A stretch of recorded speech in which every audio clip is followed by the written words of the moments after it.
다 같이 사도신경으로 우리의 신앙을 함께 고백하시겠습니다. 나는 전능하신 아버지 하나님, 천지의 창조주를 믿습니다. 나는 그의 유일하신 아들, 우리 주 예수 그리스도를 믿습니다. 그는 성령으로 잉태되어 동정녀 마리아에게서 나시고 본디오 빌라도에게 고난을 받아 십자가에 못 박혀 죽으시고 장사된 지 사흘 만에 죽은 자 가운데서 다시 살아나셨으며 하늘에 오르시어 전능하신 아버지 하나님 우편에 앉아 계시다가 거기로부터 살아있는 자와 죽은 자를 심판하러 오십니다.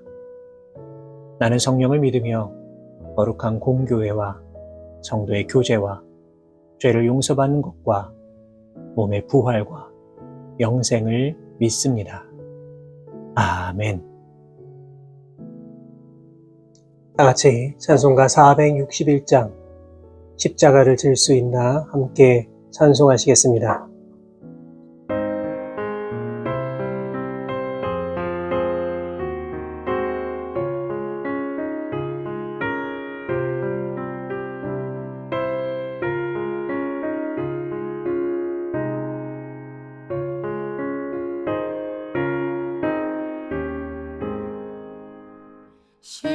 십자가를 질 수 있나 주가 물어보시되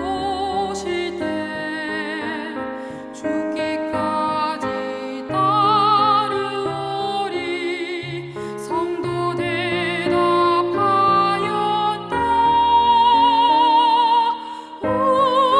우리의 심령 주의 것이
오늘 우리에게 주시는 하나님의 말씀은 신약성경 누가복음 14장 25절에서 33절까지의 말씀입니다.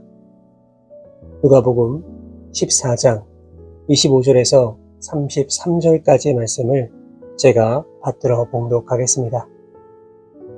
수많은 무리가 함께 갈새 예수께서 돌이키사 이르시되 무릇 내게 오는 자가 자기 부모와 처자와 형제와 자매와 더욱이 자기 목숨까지 미워하지 아니하면 능히 내 제자가 되지 못하고 누구든지 자기 십자가를 지고 나를 따르지 않는 자도 능히 내 제자가 되지 못하리라. 너희 중에 누가 망대를 세우고자 할진대 자기의 가진 것이 준고하기까지에 족할는지 먼저 앉아 그 비용을 계산하지 아니하겠느냐. 그렇게 아니하여 그 기초만 쌓고 능히 이루지 못하면 보는 자가 다 비웃어 이르되 이 사람이 공사를 시작하고 능히 이루지 못하였다 하리라. 또 어떤 임금이 다른 임금과 싸우러 갈 때에 먼저 앉아 1만 명으로서 저 2만 명을 거느리고 오는 자를 대적할 수 있을까? 헤아리지 아니하겠느냐.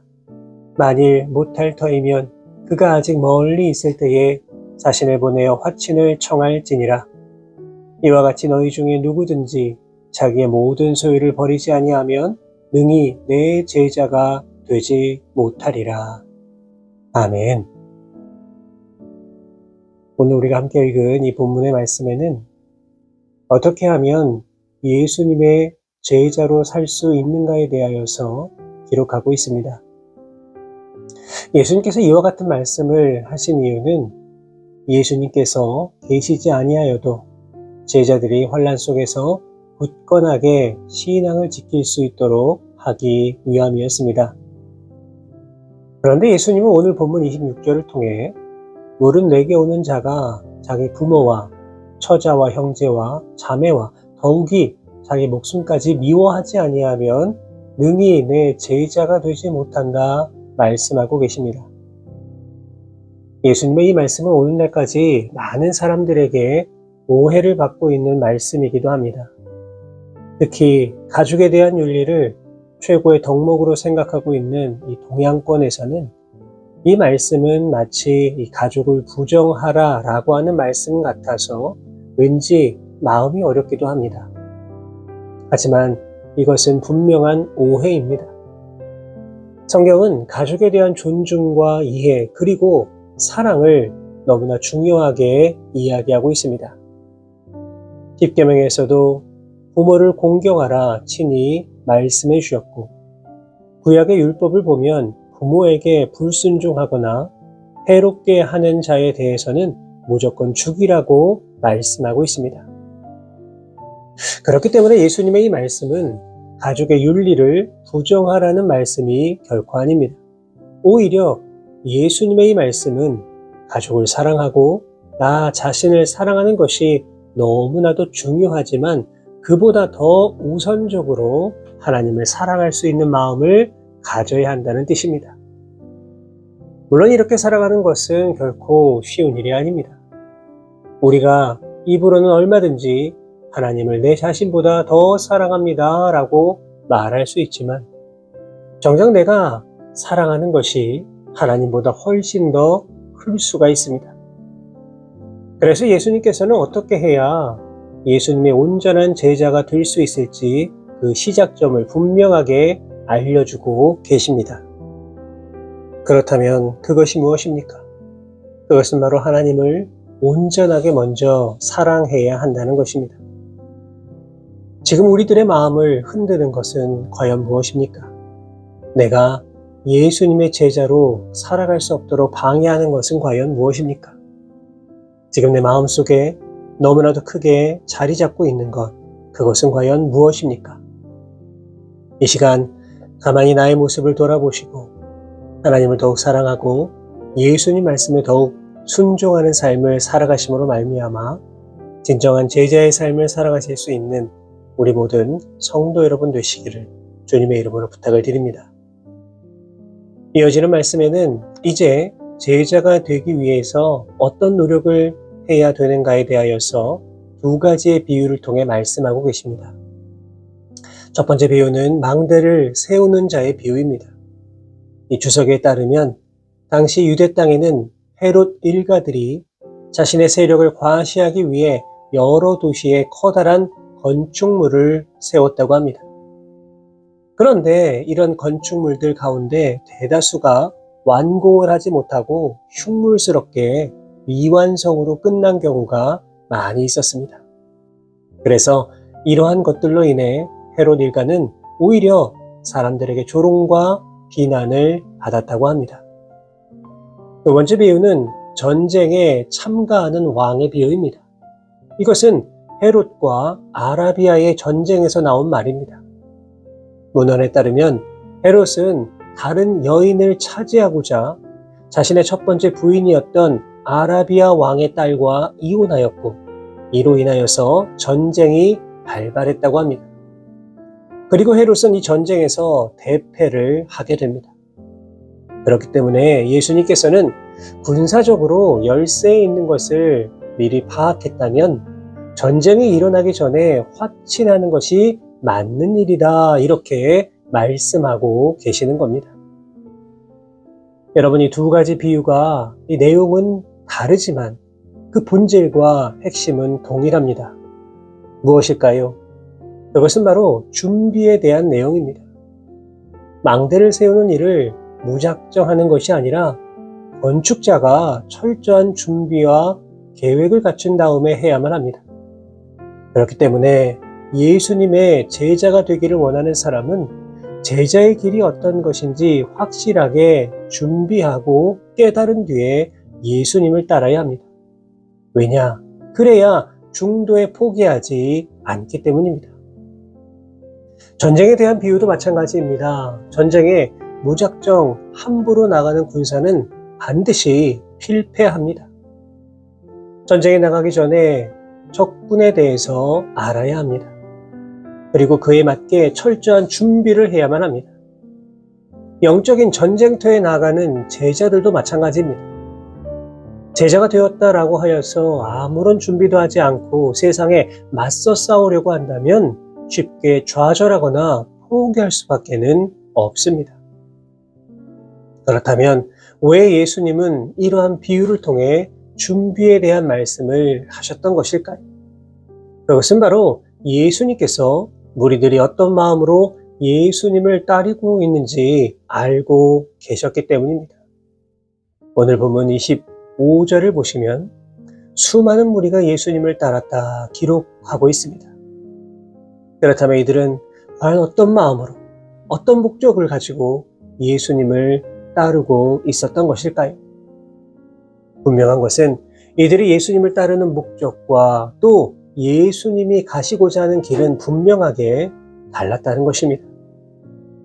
다시 말해 예수님께서는 십자가의 모진 고난을 받으시고 죽으시기 위하여 예루살렘을 향해 가시고 계셨지만 무리들은 예수님이 보여주시는 그 신비한 표적을 보기 위하여 아니면 병 고침을 받기 위해 아니면 배고픔을 해결하기 위해 또 그것도 아니라면 예수님께서 로마의 정권을 물리치시고 새로운 나라를 세우실 때 한 자리 차지하려고 하는 그런 엉뚱한 생각을 품고 예수님을 따르고 있는 것입니다.